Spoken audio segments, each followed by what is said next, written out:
Hello students, in last two videos we already studied about the classification of protozoa. Now in this video we will study about the next, that is the phylum protozoa, which is divided into four subphylum: Sacromastigophora, Sporozoa, Pneudophora and the Ciliophora. So in last video we studied the characters of Sarcomastigophora, okay, and the three super classes of Sarcomastigophora, and the classes for the two super classes. Okay, so here we completed the first, that is the subphylum Sarcomastigophora. So in this video we will study the next, that is the subphylum Sporozoa. It's three classes. Okay, then the third subphylum, that is the Pneudophora, it's two classes, and the last subphylum Ciliophora, and it's one single class. Okay, so we now start with the Sporozoa, which is the second subphylum. The Sporozoa is the subphylum of phylum Protozoa, which is divided into three different classes: Telosporia, Toxoplasmia and the Haplosporia. So we will study the characters of every class one by one. Okay, so here we start with the phylum Protozoa, subphylum Sporozoa, and first class, the Telosporia, from subphylum Sporozoa. So the first character of Telosporia, that is the animals, single cell animals are there. So these animals, they in those animals the pseudopodias are absent. Instead of the pseudopodia, the locomotion which takes place by the process of gliding or by the body flexion. Then the next, that is the spores.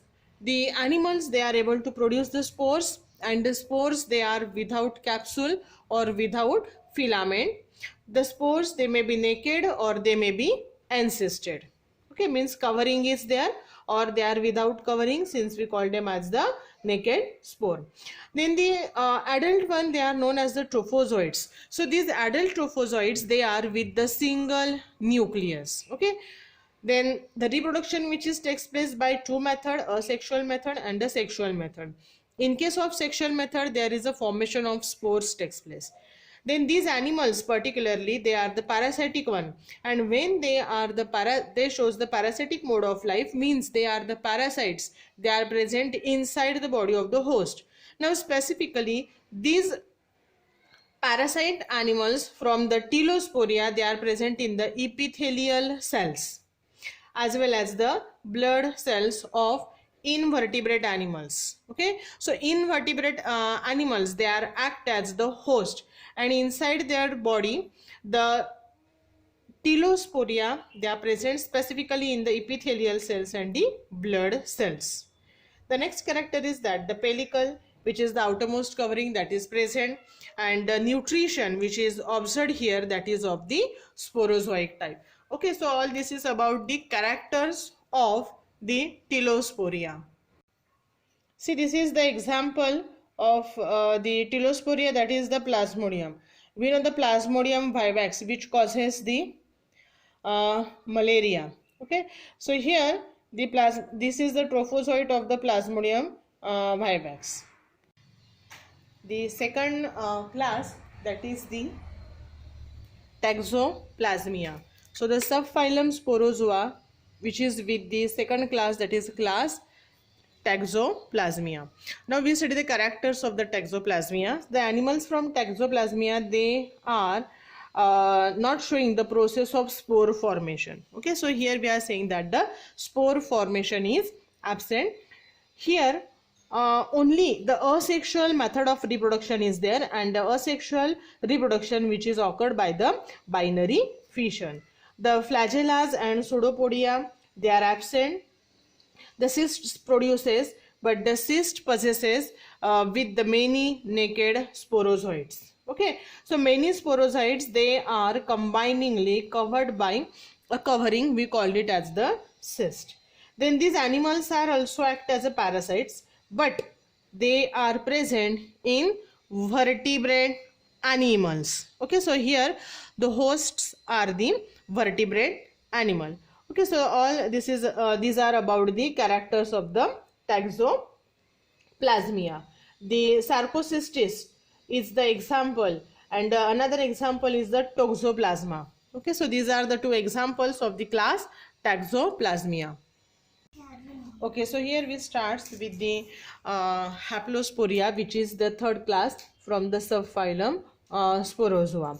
So here in case of the Haplosporia class, the animals they possesses the spores. Okay, means the formation of spores takes place. Then flagella are absent, and the pseudopodias they are present. And these animals they only shows the sexual reproduction, and the parasites these animals they act as a parasites, and they are present in the body of the host like fishes and the invertebrate.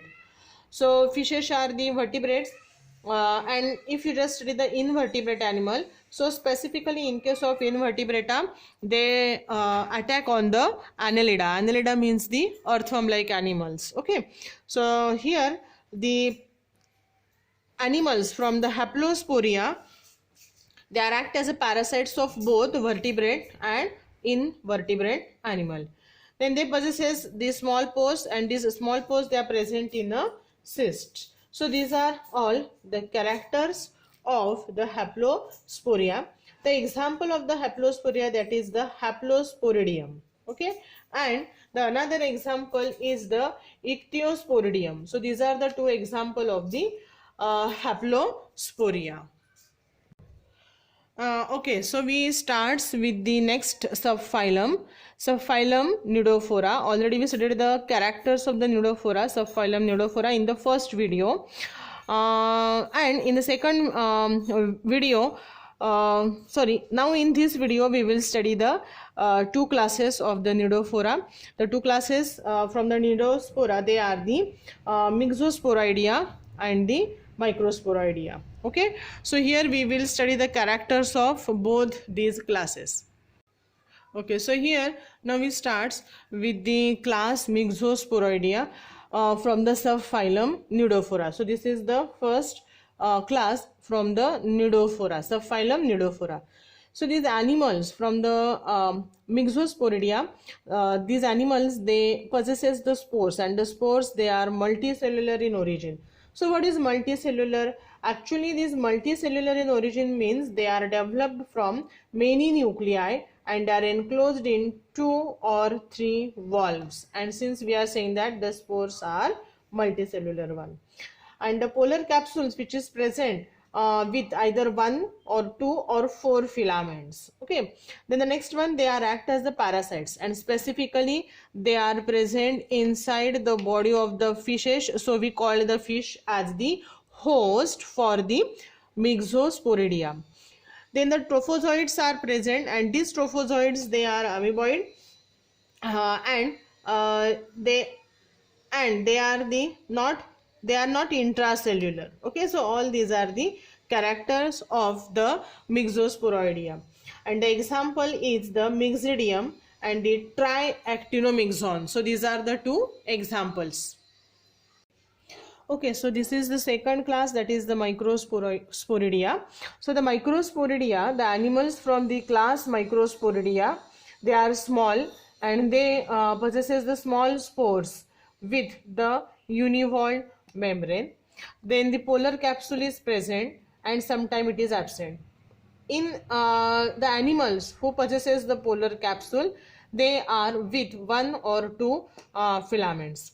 Then the animals they are act as the intracellular parasites, and as they are act as the intracellular parasites, they are present specifically in the body of the arthropoda and vertebrates. So the arthropods and vertebrates they are act as the host for them, as these arthropoda and vertebrates animal they provide food as well as shelter to the animals from class Microsporidia. The example of the Microsporidia, that is the Nosema. Okay, so here we study about the last subphylum, that is the Ciliophora. Ciliophora is divided only into a single class, that is the Ciliata. Now we are study the characters of Ciliata. Okay, the animals from the class Ciliata, in which the cilias are present, and as the cilias are present, we called it as the class Ciliata. Then there is a presence of cytostoma and cytopharynx. The nutrition that is shown by those animals is of holozoic type. The reproduction is of two types: asexual reproduction and sexual reproduction. Asexual reproduction takes place either by binary fission or by budding. Then the sexual reproduction, where the gamete formation is absent, and the sexual reproduction takes place by two methods: conjugation and the autogamy. These animals, they are free living, and either they are present in the fresh water or they are present in the marine water. If they are not free living, they are the parasites. They lived in a colony, means we call them as a colonial, or they are the sedentary.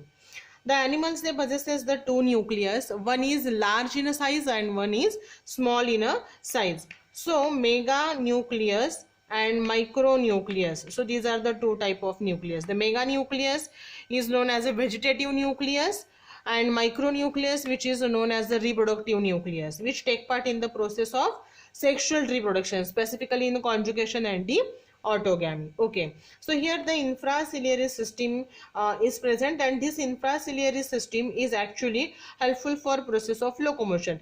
It is just part cilia. See the cilia which are act as a locomotory organ. So the cilia which are towards the base, or where they are present in that particular region, we call a specific system is present, and that system is known as the infraciliary system. And the example of the class Ciliata, a well-known example, Paramecium. Okay, now we will study the Paramecium in a detail from the next videos, but try to understand that the ciliates, they possesses different types of the animals. For example, Paramecium, Didinium, Verticella, etc.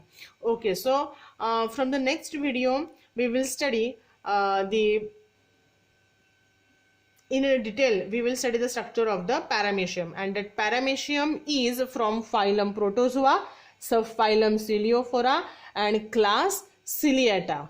Okay, so try to remember the classification. This is the classification for Paramecium. We will study in the next few videos in the detail.